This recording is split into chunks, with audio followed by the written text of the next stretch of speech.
We have our own detours off I-44 right here in the Ozarks, and you're seeing some of the reasons right there. Police say that same car right there had just been part of a rolling gun battle. And Maria, there is a lot of debris. Shingles are everywhere. Pieces of siding everywhere, and you're going to find this all over the place, these priority mailboxes. A group of cities near Table Rock is using some innovative technology to protect our water from contamination. They're turning human waste into safe-to-use fertilizer that looks just like this. Breaking news out of Las Vegas this morning, where at least 50 are dead, at least 200 more wounded. I want to show you one more. This woman, she came out of the hospital. Check out what she's wearing. She's still in her gown, and she's saluting as that procession goes by. Police say the officer responded to a domestic violence call last night, got shot multiple times. And this just in, I want to mention this, Las Vegas mass shooting, we're told, has no known nexus to any kind of overseas terrorism. That just coming in from a U.S. official. Good morning. That heat will be turned up just a little bit more today. Here's Brandon with the high temperatures and if we'll get any relief soon. Well, it's going to be a few days away, but starting off a little warmer this morning compared to yesterday. We're 72 in Springfield. That's 2 warmer. 76 in Joplin. It's 71 in Rahwah, 72 in Salem, 69 at Mountain Home. Just in the off chance you're headed to St. Louis today, they're 81 right now, and they hit 100 yesterday. That's not the heat index, by the way. See, it's not that bad here, but it is going to be a little warmer. Here's your hour-by-hour forecast. 10:30, we're 84. 12:30, 88, and we'll add a few to it. We'll do around 92 this afternoon. And the heat index, at least a few warmer than that. In fact, I think it may hit the 100 mark, particularly areas just north of Springfield. The heat index probably pretty close here, around 96 or 7 here in town. I can do one better than that. Tomorrow looks to be the hottest day, and then at least a chance for some relief coming up later in the week. I'll tell you about it coming up in a bit. Thanks, Brandon. We begin with an update on a church bus crash near the town of Roach in Camden County. The Highway Patrol says 14 children wound up in the hospital with minor injuries. Now, these photos right here come from Amy Wilson and the Lake Sun Times. The crash happened yesterday on Highway AA, north of Highway 54. The patrol says the bus flipped after the driver failed to negotiate a turn. Nearly 40 people on that bus were headed to a church camp. The injured children range in age from 11 to 14. Springfield is working to make 2 major intersections safer for you. Traffic engineers say Battlefield Road, National, and Campbell Avenues are the most congested and dangerous. They say the problem is the right turn lanes. Drivers often use those lanes the same way as highway on-ramps, paying more attention to merging into traffic instead of the car right in front of them. We're actually going to reconfigure those right turn islands to actually flatten those out. They're more likely to stop, look for somebody approaching, and then proceed with their turning movement. Once approved, the work will start this fall. The cost, $250,000. Springfield City Council could vote in 2 weeks on a plan to monitor prescription drugs. It's an issue, well, it's divided many council members and pharmacies. The database would keep track of anyone pill shopping to feed their drug addiction. The city of Springfield would piggyback onto a program from the city of St. Louis. Now, supporters of the database say the opioid epidemic is a really big problem that needs to be addressed. We're reluctant to prescribe those sometimes just because we know there's so many problems out there. So if we have a database that shows that, yes, this person's getting their medication once a month like they're supposed to, it gives us a little more comfort that we're doing the right thing and not doing something that may be harmful for that person. During the meeting, Councilmember Christy Folnecki expressed reservations about patient privacy.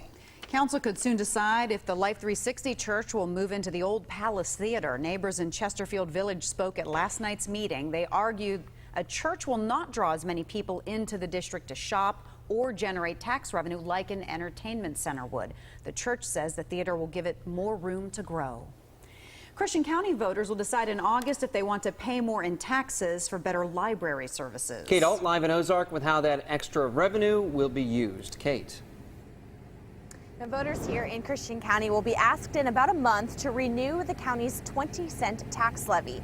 That was the tax rate back in 1971 when the library was built, but in 1980, legislation called the Hancock Agreement scaled that back to 8 cents. That's where the tax rate stands today, and it's one of the lowest rates in the state. If this measure is approved, the money would be used to improve the 46-year-old library here in Ozark. They'll add more space and new features, plus branches will be built in Nixa, Sparta, and Clever. The assistant director says that adding more libraries is a net positive for the community. They draw businesses to the community, they draw residents to the community, and they provide an economic benefit to the community. Where you put a library, you're going to see folks using those businesses around the library. You're going to see folks saving money. You're going to see jobs created with this plan, jobs right here in this county. So there are benefits regardless of whether or not you're a library user. There will be a series of public meetings to answer any questions about the ballot. The first one will be July 25th at 6 p.m. at New Hope Baptist Church in Sparta. Residents here in Christian County will vote on this measure on August 8th. Live in Ozarks, Kate Alt, KY3 News. Thank you, Kate. The FBI warns that Arkansas is seeing more internet crime. Residents filed 1,900 reports last year. They included everything from non-payment scams to cyber attacks on state agencies. The FBI says the state's attacks are a small percentage of the nearly 300,000 cyber attacks nationwide in 2016, but the agency warns the attacks are getting more sophisticated. Missouri Senator Claire McCaskill has more than $5 million for her 2018 re-election campaign. She raised $3 million in the last 3 months. Her seat is expected to be one of the most hotly contested next year. So far, there's no front-runner Republican candidate to face McCaskill. Taking a hunter education course has just become a lot more convenient. The Missouri Department of Conservation is now offering an online course so people can take the class anytime, anywhere, at their own pace. There is no charge to study, review, take chapter tests, or even to practice. You pay $15 to the online host when you pass the final exam. MDC does not receive any revenue from this test company. All indications are that there's actually as much or more retention from someone going online and completing a relatively difficult test and online study course than what we have with the people coming into a traditional class. Now, hunters 15 and younger are still required to complete a course which includes an in-person hunter education skills session. If you've been in the Kansas City area recently, you may have noticed something on the road signs, several typos. Here's one of them on Interstate 29 at the 64th Street exit. You can see the T and H, oops, reversed. MoDOT is looking into who's responsible for the error and why it took 2 weeks for anyone to notice and report it. If you want a new iPhone, start saving now. The amount of cash you'll have to fork over to get the latest device. Time now is 6:37. Brandon's next with when the heat index could break the century mark, the hottest day this week, and our next chance for rain. A community's boil order has stretched into its 4th year now. I visited Moore Bend and Taney County to investigate how the community is coping and what, if anything, is being done to fix the problem. The views are stunning in Moore Bend. It's surrounded by the waters of Bull Shoals. But there's one big problem. The tap water. I don't drink it. There's bottled water, jugs of water everywhere. And if you want to wash dishes, you better add a disinfectant, or you could get sick. I put bleach in it. There is bleach in my water. And if you want to brush your teeth, you better grab this.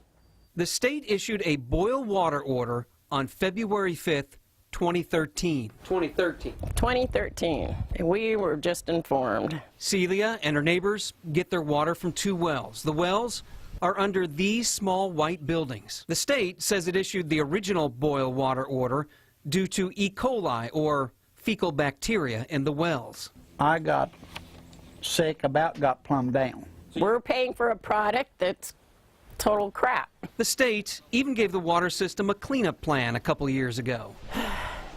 But the residents here never thought it would happen. Now they've built up 4 years of skepticism. And by the way, the water bill's gone up in that time too. After they raised the rate, I couldn't even afford to water my chicken. That's all I used it for. If it's bad water, it's not even good for the chickens. State regulators eventually filed a complaint. It could lead to fines. In testimony in this case, a state examiner had this to say: Moore Bend has failed to properly test the water supply to its customers, has failed to provide adequate documentation concerning chlorination, has failed to properly notify its customers of the boil water order that's been going on for so long, and The state says the water system has cast iron pipes, causing discoloration of the drinking water. Oh, it pisses me off to no end. I mean, it's not right. It's not right. How come it's taking so long to do it? We wanted to talk to Moore Bend about all these issues. Hi, Paul Adler from KY3. But they hung up on us twice before saying no to an interview. In case documents, Moore Bend's lawyer denies the state's allegations. The company also says bacteria levels no longer exceed state standards. But the people here aren't buying it. They're just paying for it. But their minimum charge is $38 a month just to have their E. coli water. We have the privilege of paying for it. Moore Bend, beautiful, peaceful. But if you visit, here's the advice. Don't drink the water. I mean, we've fallen through the cracks here, I think. You know, it's like nobody cares. There's not enough of us. We've asked the State Department of Natural Resources several questions about this case. Right now, we're waiting for their answers. Meantime, the latest filings in the complaint against Moore Bend indicate that there may be a possible end to this long saga. The state and the water company will meet for a hearing on April 27th. We'll update the story after that hearing. There's a brand new station on the dial in Springfield. It's so unique, people around the world are tuning in on the net. Tucked into a backyard with petunias, a couple bikes, and a ladder, a radio was playing the blues. This is part of a radio station, KWPQ-LP. It's almost hidden at 103.3.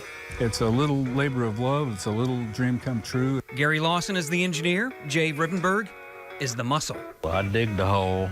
I put the tower together. These two have a chemistry like B.B. King and King's guitar, Lucille. Jay keeps me honest on, I'll say, well, you know, I think we could take this and do this with it and angle it this way and tie it off like this. And Jay just turns around and walks off. And this is a steep climb down the basement. Don't expect glitz, gloss, and glamour. This is gritty. For now, the transmitter sits next to a sump pump. Pretty small. I mean, we're only pushing 100 watts ERP. Just a hop, skip, and a microwave jump away, Gary's former office. It serves as the nameless station studio. It changes from the pit to the cave to the bat cave, but generally it's just the studio. We're running a library of about 33,000 blues tunes. You won't hear commercials, no politics, and despite the mics, there's rarely, if ever, a live DJ.